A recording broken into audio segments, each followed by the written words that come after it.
Hey everyone, hope you guys are having a great day. Welcome to today's video. I'm Suggs.or, and today we're taking a look at the unboxing of the SPL adjustable front lower control arms, and I'm going to give you guys my first initial little review of what I think of them before I put them on the vehicle. They're going on the vehicle in about 2 weeks, and everything fully installed will be with the HKS lowering springs video. So once that's out, take a look for that in the future.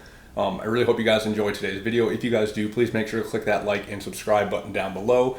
And then don't forget to comment with what stuff you guys want to see related to the A90 Supra for future videos. Everything that I have in this video I've linked down below. The website that I purchased it from, I'm in no way affiliated with. I purchased it with my own money, so you guys can expect an honest and fair review. Without further ado, let's jump into the unboxing. So this is the box that everything comes in. Let's open it up and see what it looks like.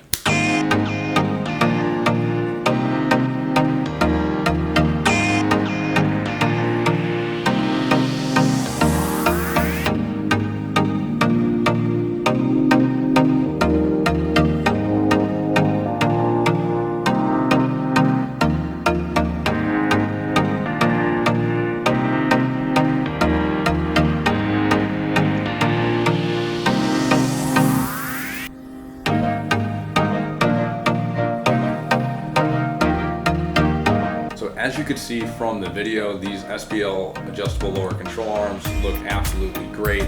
I know that SPL is known for their quality of suspension parts, and I definitely feel like this is definitely made with a great amount of quality.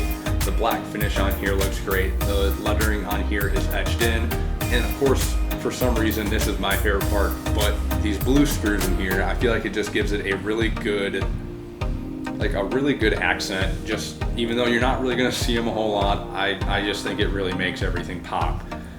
These are, they have a good weight to them, but they're not heavy.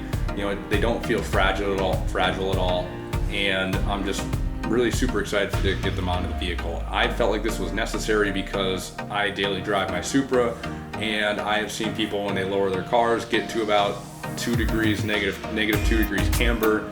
When they lower it, I think it comes about negative 1 degree stock from the factory.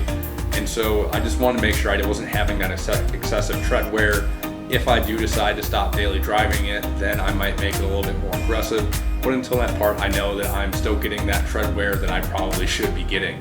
I am increasing my wheel size as well, so that it should help with that. And so this is just something that I feel like every Supra owner should have. I really hope you guys enjoyed this short little review. I will have the full install, what everything looks like, in a couple weeks once the HKS lowering springs go on. So make sure to look towards that video. And then don't forget to like and subscribe. And then if you guys have any questions about this, please be sure to put them down in the comments below. And then make sure to comment with what you guys want to see. I really hope you guys have a great rest of your day, and I will see you guys next time.